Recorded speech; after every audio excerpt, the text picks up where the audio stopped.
Good morning, students.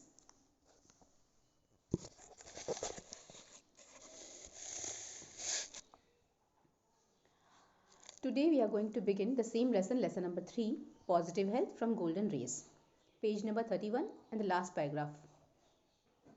We should remember that a contented mind and healthy living can help to keep us free from many diseases. हमें ये बात याद रखनी चाहिए कि अगर संतुष्ट मस्तिष्क है और हम स्वस्थ जीवन जी रहे हैं तो ये हमें मदद कर सकता है डिजीज फ्री रहने के लिए. In some ways, it is easier for the people in developing nations to achieve positive health. कुछ तरीकों से ये बहुत आसान हो जाता है पॉजिटिव हेल्थ को प्राप्त करना. In developing nations to achieve positive health developing nation के लिए because they have more close knit social system, क्योंकि हमारे यहाँ का जो सोशल सिस्टम है वो बहुत क्लोजली निटेड होता है. यानी हमारी जो सोशल बाउंडिंग होती है वो बहुत स्ट्रांग होती है और इसी वजह से बाकी दूसरे जो मेंटल इश्यूज की वजह से बीमारियां होती हैं वो हमारे यहाँ पर कम पाई जाती हैं. इस वजह से उनके हेल्थ इश्यूज को सॉर्ट आउट करना ज़्यादा कन्वीनियंट और आसान होता है कंपैरेटिवली किसी और के. With better communication between people than too many people in wealthy developed nations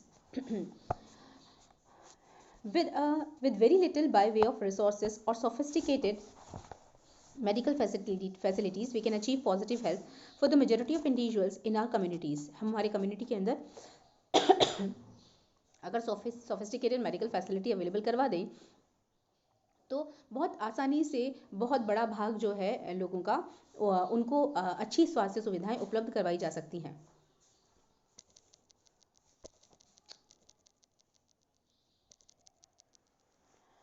this does not mean that we do not need medical care. इसका मतलब ये नहीं कि हम लोगों को मेडिकल केयर चाहिए ही नहीं. We definitely need proper medical care. हमें निश्चित रूप से एक अच्छी स्वास्थ्य सुविधाएं चाहिए अंडर सर्टन सर्कमस्टांसेस, कुछ निश्चित परिस्थितियों में. We need proper vaccination and immunization against infectious disease. हमें प्रॉपर टीकाकरण भी चाहिए और अपनी बॉडी को डिजीज़ के अगेंस्ट इम्यूनाइज करने के लिए भी वैक्सीन चाहिए. Proper treatment of disease by medical and surgical intervention. और कई ऐसे बीमारियां जिनका इलाज मेडिकल के थ्रू हो या फिर सर्जरी के थ्रू हो वो भी ज़रूरत पड़ेगा. प्रॉपर मैटरनल केयर और बहुत अच्छे से मदर की केयर करना before and after child birth and regular medical checks after the age of 40 years. और 40 साल के बाद रेगुलर मेडिकल चेकअप भी होना ज़रूरी है. However there is no need to be obsessed about our health. लेकिन इतना ज़्यादा चिंता करने का विषय नहीं है अपने स्वास्थ्य को लेकर. And we should use our own instincts. हमें अपने खुद की इंस्टिंक्ट को काम में लेना चाहिए. And knowledge to decide when medical intervention is really necessary. तो अपनी खुद के रियल इंस्टिंक्ट को काम में लेके हमें पता लगाना चाहिए कि वाकई में हमें मेडिकल इंटरवेंशन चाहिए यानी मेडिकल फैसिलिटी चाहिए. मेडिकल से रिलेटेड जो भी चीज़ें हमारे शरीर के अंदर प्रवेश करती हैं वो कोई ना कोई साइड इफ़ेक्ट करती हैं. इसलिए अगर वो लगे हमें कि बहुत ज़रूरी है, उसके बगैर हमें क्योर नहीं मिल सकता, तो ही हमें उन मेडिकल इंटरवेंशन में जाना चाहिए. नहीं तो हम ऑटोमेटिकली नेचुरली हमारे बायोलॉजिकल प्रोसेस के थ्रू जो जो चीज़ें क्योर हो सकती हैं उसे वैसे ही क्योर करना चाहिए. तो हमें हमारी रियल इंस्टिंक्ट पे ध्यान देना चाहिए कि हमारी हमारी हमारी बायोलॉजी बॉडी की क्या कहती है. If it requires then we should. If it does not require it can automatically heal, naturally heal, then let it go हो.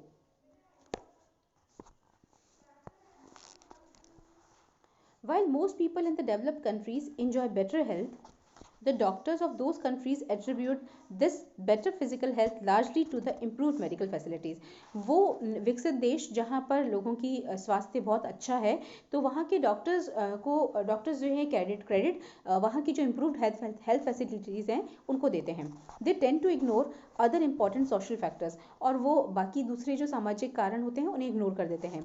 सच as the higher standard of education. वहाँ स्टैंडर्ड एजुकेशन का बहुत अच्छा होता है जिसकी वजह से वो अवेयर होते हैं उन सब बातों को लेकर.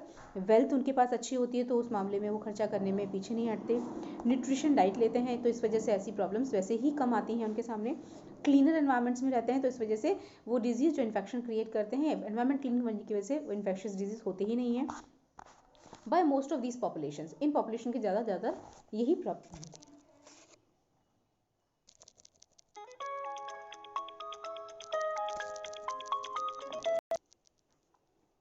It may be helpful helpful to realize that, ये सहायक सिद्ध होता है इस बात को एहसास करने में, although people in the wealthy and developed nations have mostly achieved better physical health than people in the developing world, मतलब विकासशील देशों के कंपैरिजन में विकसित देशों में स्वास्थ्य सुविधाएं अच्छी होने की वजह से वहाँ पर हेल्थ वैसे भी अच्छी ही होती है। Many of them are suffering from decline in basic human values, लेकिन उनमें ये देखा जा रहा है कि उनके ह्यूमन वैल्यूज जो रही है वो धीरे धीरे गिर रही है, यानी मानवीय मूल्य जो हैं वो गिर रहे हैं। This is frequently reflected in complex problems such as drug dependence, और ये चीज़ें बहुत मुश्किल समस्याओं का कारण बन रही हैं, जैसे लोगों में ड्रग डिपेंडेंस बढ़ रही है, साइकोलॉजिकल एंड मेंटल इलनेस बढ़ रही है, एंड स्ट्रेस रिलेटेड डिजीजेस बढ़ रहे हैं। Family ties are breaking down, जो परिवार का जो संबंध है, आपसी संबंध जो है वो बिखर रहा है, and close family ties are breaking down and close happy human interactions are becoming less common, और आपस में अच्छा हंस बोलने वाला जो व्यवहार है, आपस में एक दूसरे के साथ मेलजोल वाला जो व्यवहार है वो बहुत कम देखा जाता है। To cope with these difficult situations, people often turn to psychoanalyst, और इन चीज़ों से सामना करने में जब वो असक्षम पाते हैं खुद को, तो वो साइको एनालिस्ट का सहारा लेते हैं, या फिर उनको साइकेट्रिस्ट भी कह सकते हैं, साइकेट्रिस्ट का सहारा लेते हैं for professional help. Our aged aunts and wise friends used to solve similar problems by listening and showing understanding and compassion, as they believed it was most important to relieve the distressed person's mind. अब हमारी जो aged aunt हुआ करती थी उस ज़माने में, वो ही ऐसी प्रॉब्लम्स का सॉल्यूशन निकाल दिया करती थी, हमारी प्रॉब्लम को सुन करके, हमें समझ करके, as they believe that it was the most important relieve the distress person, क्योंकि वो ये मानती थी कि किसी भी डिस्ट्रेस पर्सन के माइंड को रिलैक्सेशन देने के लिए बहुत ज़रूरी है कि कोई उन्हें सुने। कोई भी व्यक्ति जब डिप्रेशन में होता है या किसी वजह से निराशा का शिकार होता है या किसी वजह से दुख या तकलीफ का शिकार होता है, तो वो एक बार चाहता है कि उसकी बात को दिल खोल के कोई सुन ले, और वो बहुत लोगों के सामने ये सारी बातें रिवील नहीं कर पाता। वो जिस व्यक्ति के साथ समझता है कि इसे मैं समझा सकता हूँ, ये वो मुझे समझ सकता है, उसके सामने ही वो ओपन कर पाता है अपनी बात को, अपने माइंड को, अपने दिल को। अब ऐसे में आज की डेट में हम जिस एनवायरनमेंट में रह रहे हैं उसमें इतना ज़्यादा फैमिली में बॉन्डिंग स्ट्रॉन्ग नहीं रहा, तो चाची या मामी या आंटी उन लोगों के साथ इतना इंट्रैक्शन ही नहीं हो पाता कि उनसे सारी चीज़ें शेयर करने में आए। इस वजह से वो घुटन अंदर ही अंदर हमें डिस्ट्रेस्ड बनाती है।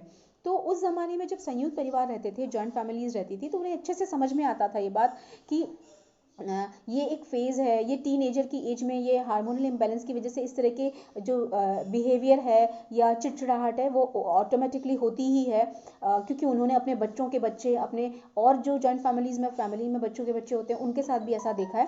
तो क्योंकि वो समझती हैं तो इस तरह के उदाहरण पेश कर सकती थी, जिस वजह से वो अपने इस जनरेशन को संभाल सकती थी, उन्हें बता सकती थी कि ये ऐसा नहीं है, ऐसा है। जब किसी के भी सामने आप कोई वाइडर थॉट रख देते हो तो उसे समझ में आने लग जाता है कि जो वो सोच रहा था वो बहुत उस घटना का बहुत छोटा सा पहलू था, और जब हम उसे वाइडर रेंज में रखकर सोचते हैं, एक ब्रॉडर नज़रिया रखकर सोचते हैं, तो हमें सबका पहलू बहुत क्लियर समझ में आ जाता है और फिर हमें कोई भी गलत नहीं लगता। कई बार कंडीशन ऐसी होती है कि हम दूसरों को केवल इस वजह से गलत ठहरा देते हैं या समझ लेते हैं क्योंकि हम उनका पक्ष ना तो सुन पाते हैं, ना समझ पाते हैं, और ना वो हमें कह पाते हैं। तो केवल एक साइड का, खुद के साइड से सुनकर या समझ करके अगर हम कोई डिसीजन लेते हैं और अपनी मिसअंडरस्टैंडिंग की वजह से या किसी पर्टिकुलर पार्ट या घटना को लेकर एक इल्यूजन क्रिएट करने की वजह से हम अगर अपने बॉन्डिंग्स को वीक करते जाते हैं, हमारे रिलेशनशिप में दरार आने देते हैं, तो वो हमें आगे भी तकलीफ का कारण बनती है। Because we all are human being and this is very natural fact of human being कि अगर एक इंसान ने किसी दूसरे इंसान को डांटा है, गुस्सा किया है, मारा है, क्वाइट नेचुरल, जो सफरर है, जिसने मार खाई है या डांट खाई है या क्या बोलते हैं, किसी का गुस्सा झेला है, उसका मूड खराब होगा ही होगा। बट वो व्यक्ति जो ऐसा कर रहा है ना, उसका मूड उससे डबल खराब हुआ होगा। क्यों? क्योंकि उसका मूड पहले से इतना खराब हो चुका था कि वो समझ ही नहीं पाया कि उस स्टेट में जिस भी व्यक्ति ने वो गलती या कुछ भी किया है वो इग्नोरेबल था, या फिर उस पर इतना हाईली रिएक्शन ज़रूरी नहीं था। लेकिन वो केवल इतनी सी बात सोचकर 2 घंटे रोकर या एक समय अपना मूड खराब करके अपने आप को कंसोल कर लेगा कि वो इंसान ही खराब है, then he will be normal.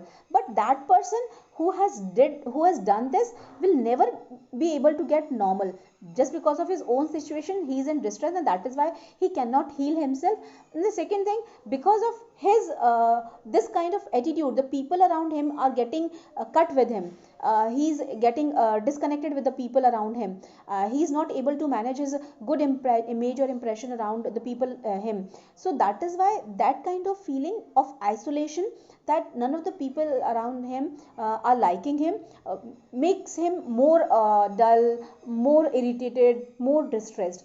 So this is how the people उस ज़माने में जो पुराने एजेड के लोग होते थे, दादी नानी जो भी हैं, बूढ़े मम्मी मामी चाची, जो एज ले चुके होते थे, जो समझदार हुआ करते थे, वो उन्हें बहुत आसानी से ये चीज़ें समझा पाते थे.